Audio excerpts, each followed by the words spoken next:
ଆଜି ଆମର ହେଇଛି ପଖାଳ। ବାସି ପଖାଳ କହ, ତାକୁ ସବୁବେଳେ କହିବି ବାସି ପଖାଳ କହ। ତା ସାଙ୍ଗରେ ଏଠି ଟିକେ ପୋଡ଼ାପୋଡ଼ି, ବାଇଗଣ ପୋଡ଼ା, ଆଳୁ ପୋଡ଼ା, ଆମ୍ବୁଲ, କଞ୍ଚା ଲଙ୍କା, ପିଆଜ, ଆଉ ଏଇଟା ଗୋଟେ ଧନିଆ ପାଗ ପତ୍ର। ହବ। ତା ସହିତ ଖାଲି ପ୍ଲେଟ୍। କାଲି କହୁଥିଲ ଯେ ମାଛ ଭଜା ଖାଇବ, ଆଜି ଖାଲି ପେଟ ଧରିକି ବସିଛ। ନା, ଏଇଟା ମୋ ଦ୍ୱାରା ହେଇପାରିବ କେବେ?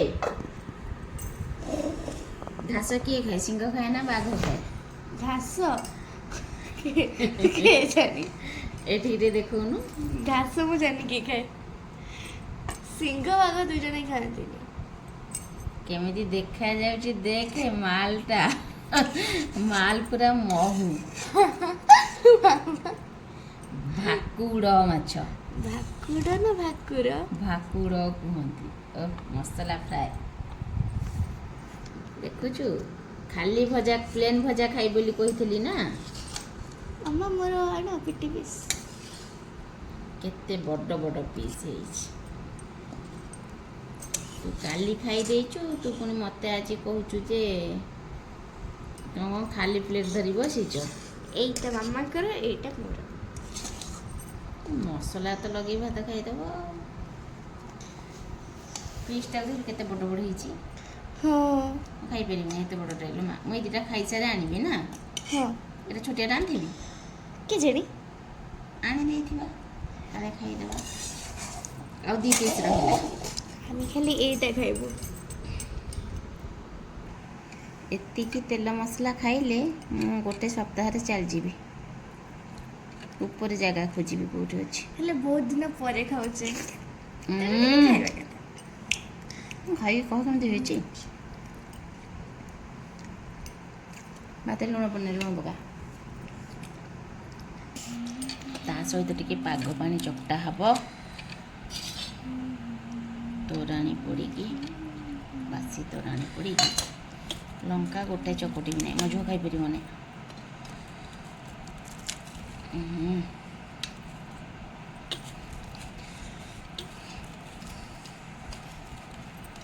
କ'ଣ କଥା ହଉନ? ମୁଁ ବାସ୍ ୱେଟ୍ ଚୋପା କରିଛି ତମେ ଛଡ଼େଇବିନି, ମୋତେ ପାଗ ପାଣି କରିସାରିବ, ତାପରେ ମୁଁ ଏଇଟା ଖାଇବି। ମୁଁ ଚୋପା ଛଡ଼େଇବାକୁ ମୋତେ ଭଲ ଲାଗେନି। ଆଳୁ କ'ଣ ବାଇଗଣ କ'ଣ, ଆଉ ଟିକେ ତୋରାଣୀ ଯିବ। ପଖାଳଟା ହେଇଯିବ ମୁଁ। ପଖାଳ ମୋ ପଖାଳ ଆକ୍ଚୁଆଲି ଭାତ ମରିଯାଉଥିଲା। ମୋ ସାଙ୍ଗ କହିଲା ତୁ ତାକୁ ଦିନରୁ ପଖାଳି ଦେଇକି ଫ୍ରିଜରେ ରଖିଦେ, ପେଜ ଦେଇ ପଖାଳି ଦେବୁ, ତାକୁ ଫ୍ରିଜରେ ରଖିଦେବୁ, ରାତିକି ଯେତେବେଳେ ଶୋଇବାକୁ ଯିବୁ ସେତେବେଳେ କାଢ଼ିଦେବୁ।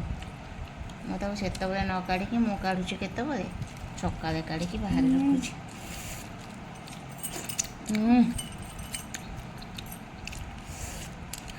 ପାଗମଟା ହେଇଛି ଖଟା ଖଟା। ଦେଉଁଟା ଖାଇସାରିଲାଣି।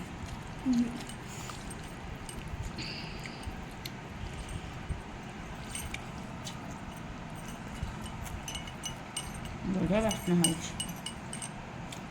ତୋତେ ପେଟି ଭଲ ଲାଗେ ନାହିଁ ନା? ମାଛଟା ମିଠା ଅଛି। ପିସ୍ଟା କେମିତି ହେଇଛି ଯେ ଏତେ ବଡ଼ ପିସ୍ଟା କିଏ ଖାଇପାରିବିନି। ଅର୍ଧ ବାଟରୁ ଗଳି ପଡ଼ିବ। ମୋ ଝିଅ ଏ ସ୍କ୍ରିନ୍ଟା ଖାଇବ ଭଲ ପାଏ।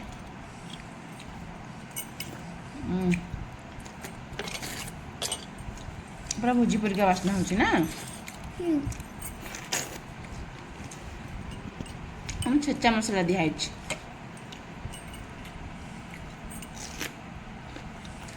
ମାମା ତମେ କହିଥିଲ ଯେ ସବୁଠାରୁ ଆଜି ତମେ ଖାଇବ, ମତେ ଦେଖେ ହେଲେ ସବୁଠାରୁ ତ ମୁଁ ଖାଇସାରିଲିଣି। ଯେତେବେଳେ ବା ରୋଷେଇ କରୁଥିଲ ସେତେବେଳେ। ସତ କଥା, ସେ ପ୍ଲେନ୍ ମାଛ ଭଜା ଆଉ ପଖାଳ ଅଳ୍ପ ଟିକେ ଖାଇ ଦେଇଥିଲା 11ଟା ବେଳେ। କେମିତି କ'ଣ କେଜାଣି ଟିଫିନ୍ କରିସାରିଲା ପରେ କହିଲା ମାମା ମୋ ପେଟ ପୁରିନି। ରୁଟି ଖାଇସାରିଲା ପରେ କହିଲା ମୋ ପେଟ ପୁରିନି। ମୁଁ କହିଲି ହଉ ଠିକ୍ ଅଛି। ମାଛ ବି ଭଜା ଚାଲିଛି ନା।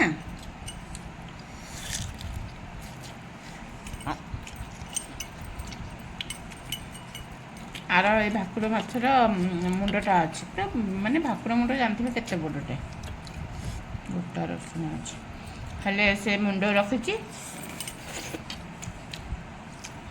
ଖାଲି ଚିଙ୍ଗୁଡ଼ି ଆସିବ, ଚିଙ୍ଗୁଡ଼ି ପୋଇ ଆଉ ମାଛ ମୁଣ୍ଡ ଘାଣ୍ଟ।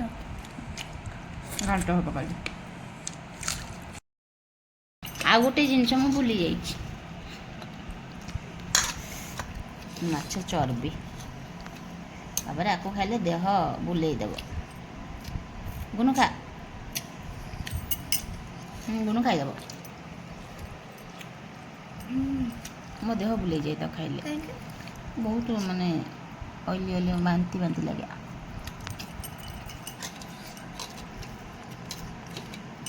ଆକ୍ଚୁଆଲି ପାଗ ପାଣିଟା ବି ବଢ଼ିଆ ଲାଗୁଛି।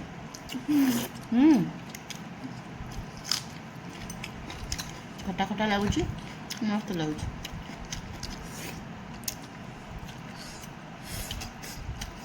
ଆଉ ଟିକେ ଲଙ୍କା ଚକଟା ହବ ବୋଧେ।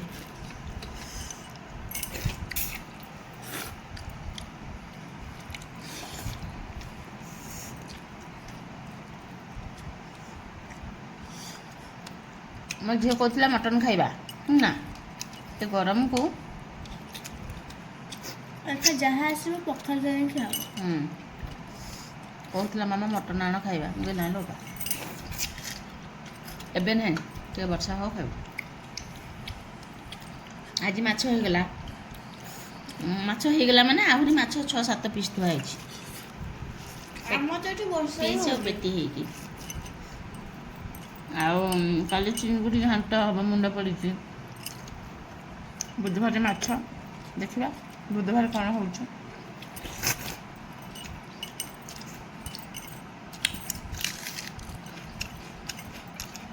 କହିଥିଲି ପଖାଳ ମାଛ ଖାଇବି ନା, ଏହା କହିଥିଲି ଦେଖେଇ ଦେଖେଇ ଖାଇ ବୋଲି। ତା ତୋରାଣୀ କଲର୍ ଦେଖ କେମିତି ତେଲ ଭାସି କ'ଣ ହଳଦିଆ ହେଇଗଲା। ମୋର ଏତେ ହେଇନି, ମୋର ବି ହେଇଛି ହେଲେ ଏତେ ନାହିଁ। ମୋ ହାତ ବି ସେମିତି ହେଇଗଲା। ଆଉ ରହୁଛୁ ସାଙ୍ଗମାନେ, ଏଇଟା ଆଜି ଆମର ମନ ପସନ୍ଦର ଲଞ୍ଚ। ମୋ ଝିଅ କାଲି ଦିନରେ ଗୋଟେ ବିରିୟାନୀ ଖାଇଲା, ମାନେ ଗୋଟେ ନାହିଁ 2 ଜଣ ଖାଇଛନ୍ତି ତାକୁ ମିଶେଇକି, ଆଉ ରାତିରେ ଖାଇଲା। ରାତିରେ ଭାଇ ଭଉଣୀ ଗୋଟେ ଖାଇଦେଲେ। ବାକି ମୋର ଏଇଟା ହେଲା। ରାତିକି ଅଣ୍ଡା ଡଜନ ଆସିଛି, ଦେଖିବା ରାତିକି କ'ଣ ହେଉଛି। ଗରମ ଦେଖିଛି, ମୋ ଝିଅର ଇଚ୍ଛା ଟିକେ ପୋଚ୍ ଖାଇବ ବୋଲି।